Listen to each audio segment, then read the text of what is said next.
प्रस्तुत वीडियो से मैं सिर्फ अपनी सोच व्यक्त कर रहा हूँ और मेरा इरादा किसी की भी भावनाओं को किसी भी तरीके से ठेस पहुँचाने का नहीं है।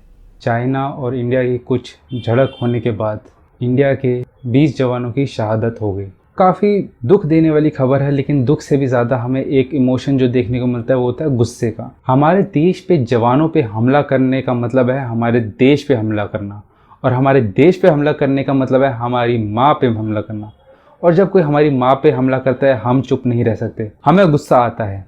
मुझे ऐसा लगता है कि वॉर किसी चीज़ का सोल्यूशन नहीं होता, लेकिन जवाब देना भी ज़रूरी होता है। ऐसे ही गुस्से वाले माहौल में जब हमें गुस्सा आ रहा होता है, कभी कभार हम कुछ ऐसे कारनामे कर बैठते हैं, कुछ ऐसी चीज़ें बोल बैठते हैं जो कि हमें नहीं बोलनी चाहिए। जब भी कोई किसी देश दूसरे देश पे हमला करता है तो हमें ये समझना चाहिए कि उस देश के लोग और उस देश की सरकार दोनों अलग अलग चीज़ें हैं। हम अक्सर ये चीज़ भूल जाते हैं और हम समझते हैं कि उस देश का आदमी भी हमारा दुश्मन है, उस देश की सरकार हमारी दुश्मन है। जी बिल्कुल, लेकिन क्या उस देश का आदमी, उस देश का नागरिक भी हमारा दुश्मन है? हम हिंदुस्तानी काफ़ी बार ये ग्रांटेड ले लेते हैं, ये काफ़ी जैसे का तैसा ही ले लेते हैं, लेकिन हम ये नहीं समझ पाते कि हम कितने खुश नसीब हैं कि हमें हिंदुस्तान जैसा देश मिला कि जो कि किसी देश पे पहले हमला नहीं करता, वो सिर्फ हमले का जवाब देता है। वो हिंदुस्तान हमारा देश जो है चाहे तो किसी भी कमजोर देश पे अपनी जोर आजमाइश कर सकता है और जीत भी जाएगा वो जंग, और वो जगह हथियार भी लेगा और दबा भी सकता है, दबाव डाल भी सकता है, लेकिन नहीं डालता। हम ये हिंदुस्तानी बात भूल जाते हैं कि हर कोई इतना खुशनसीब नहीं होता कि उसे हमारे जैसा देश मिले जो कि किसी पे दबाव नहीं डालता या फिर हमला नहीं करता, जो कि शांति चाहता है। हर किसी के पास ऐसा खुश नसीबी नहीं होती कि उसे ऐसा देश मिले। अब समझ लीजिए कि कोई पाकिस्तान का कोई नागरिक है या कोई चाइना का नागरिक है, वो उसकी क्या गलती कि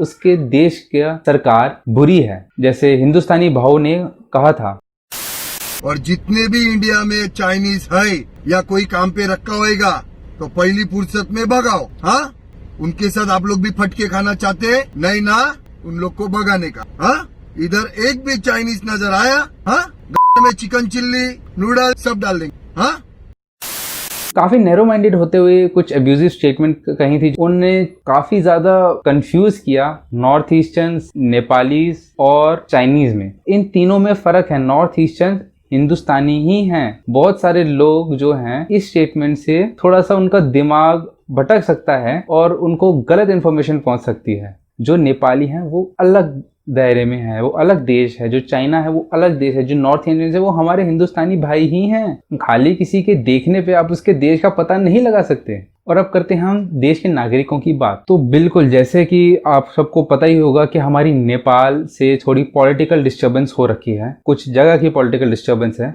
वॉर तक नहीं पहुंचा है। डिप्लोमेसी में ये मामला सुलटाया जा सकता है। हमने नेपालियों से नफरत करनी चाहिए? नहीं, वो पॉलिटिकल डिस्टर्बेंस है, पॉलिटिकल लेवल पे ठीक हो जाएगी। अब करते हैं पाकिस्तान की बात। तो पाकिस्तान में ऑफकोर्स एक तो पाकिस्तान में पाकिस्तान की गवर्नमेंट, पाकिस्तान के लोग ही नहीं, पाकिस्तान की आर्मी एक अलग ही चीज है। हमारे हिंदुस्तान की आर्मी देश की सेवा करती है। पाकिस्तान की आर्मी वो देश को चलाना ही चाहती है, वो देश का तख्ता पलट करके सत्ता अपने हाथ में ले लेनी चाहती है। हम सबको पता है कि पाकिस्तान के जो भी आर्मी चीफ हो गया या फिर कोई भी आर्मी रिलेटेड हो गया, डिक्टेटर हो गया, वो कभी भी सच नहीं बोलते हैं। ये सब हमें पता है। उन्होंने कारगिल वॉर को ही अपने लोगों से 10 साल तक छुपाए रखा। 10 साल बाद उन्होंने याद आया कि हाँ भाई, कारगिल में जो जवान मरे थे वो हमारे थे और हमने इनिशिएट की थी। ये पाकिस्तान का झूठ बोलने का, पाकिस्तान की आर्मी का और पाकिस्तान की गवर्नमेंट का भी कुछ हद तक झूठ बोलने का तरीका है। हम ये नहीं कह सकते कि पाकिस्तान के लोग भी वैसे हैं। वैसे ही चाइना के गवर्नमेंट का तो हमें पता ही है कितनी ट्रांसपेरेंसी होती है। झूठ बोलने का रवैया तो उनका भी बहुत ही पुराने से है। झूठ बोलने में वो भी महारत हासिल कर चुके हैं, बातें छुपाने में,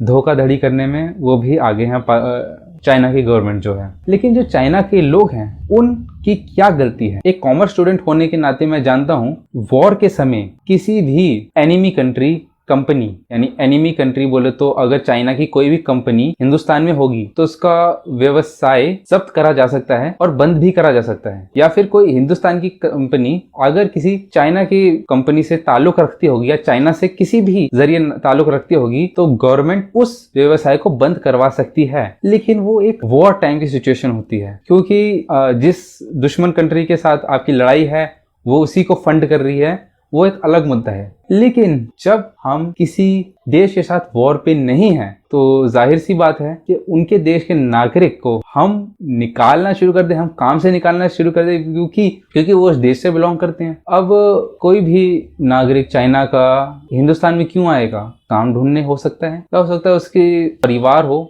या कोई भी रीजन हो सकता है। वो कोई अमीर आदमी नहीं होगा कि उसका वहां भी कुछ है यहाँ भी कुछ है। सो क्योंकि चाइना की गवर्नमेंट ऐसे ऐसे गंदे कारनामे कर रही है, लेकिन इसका मतलब ये नहीं है कि उसका परिणाम हम चाइना के लोगों पर डालना शुरू कर दें। कंपनियों की चलो हम बात थोड़ा अलग रखते हैं, लेकिन जो हिंदुस्तानी भाव ने ये स्टेटमेंट जारी करी, ये बहुत ही नफरत पैदा कर सकती है चाइना के लोगों को प्रति नेपालियों के भी प्रति।